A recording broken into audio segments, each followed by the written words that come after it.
মহাভারতের যুদ্ধ তখনও শুরু হয়নি।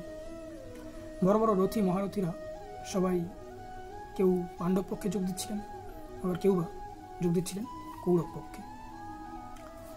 এনাদের মধ্যে সবাই জানতেন যে একমাত্র ভগবান শ্রীকৃষ্ণ বাসুদেব যে দলে থাকবেন অবশ্যই সেই দলের পাল্লাই ভারী হবে, এরা সবাই নিশ্চিত ছিলেন।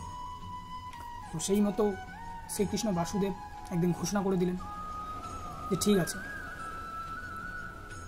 যে আমার ঘরে প্রথমে আসবে, আমি যাকে আমার ঘরে প্রথমে দেখতে পাবো, আমি তার দলে যোগ দেব, কৌরব অথবা পাণ্ডব পক্ষের মধ্যে। তো সেই মতো একদিন দুর্যোধন গেলেন শ্রীকৃষ্ণ বাসুদেবের কাছে, কিন্তু গিয়ে তিনি দেখলেন যে শ্রীকৃষ্ণ বাসুদেব তার দোলনায় শুয়ে বিশ্রাম করছেন। তো সেই সময় তো আর তাকে ডিস্টার্ব করা যায় না, তো তিনি কী করলেন, তার মাথার কাছে গিয়ে দাঁড়িয়ে থাকলেন। এদিকে অর্জুন ঠিক তখনই চলে এসেছে।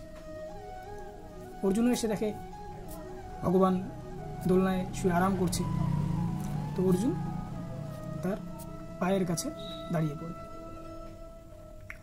তারপরেই শ্রীকৃষ্ণ যখন তার চোখ দুটি খুলেছে, তখন সবার আগে অর্জুনকে দেখতে পেয়েছে। আর অর্জুনকে দেখতে পেয়ে তিনি সিদ্ধান্ত নিয়েছেন যে তিনি পাণ্ডব পক্ষেই যোগ দিয়ে মহাভারতের যুদ্ধ সম্পন্ন করবেন। তখন দুর্যোধন অবাক হয়ে যায় যে কেন বাসুদেব, আমি তো সবার আগে এসেছি, তাহলে সেই মতো আমার পক্ষে আপনার যোগ দেওয়া উচিত। তখন শ্রীকৃষ্ণ বাসুদেব বলেন যে কিন্তু আমি তো চোখ খুলে আগে অর্জুনকে দেখেছি, তাই আমি পাণ্ডব পক্ষে যোগ দিচ্ছি।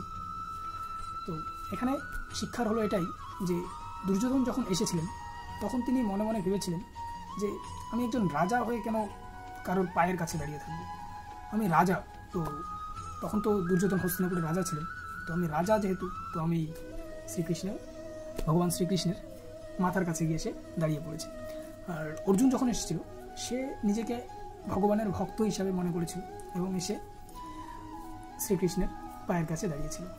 তো আমাদেরকেও জীবনে বড় কিছু পেতে গেলে সবার আগে আমাদের অহংকারকে মন থেকে মুছে ফেলতে হবে, অহংকারকে আমাদেরকে ত্যাগ করতে হবে। এই ছিল আজকে শিক্ষণীয় বিষয়। তো সবাইকে শুভরাত্রি, ভালো থাকবেন। জয় শ্রীকৃষ্ণ, রাধে রাধে।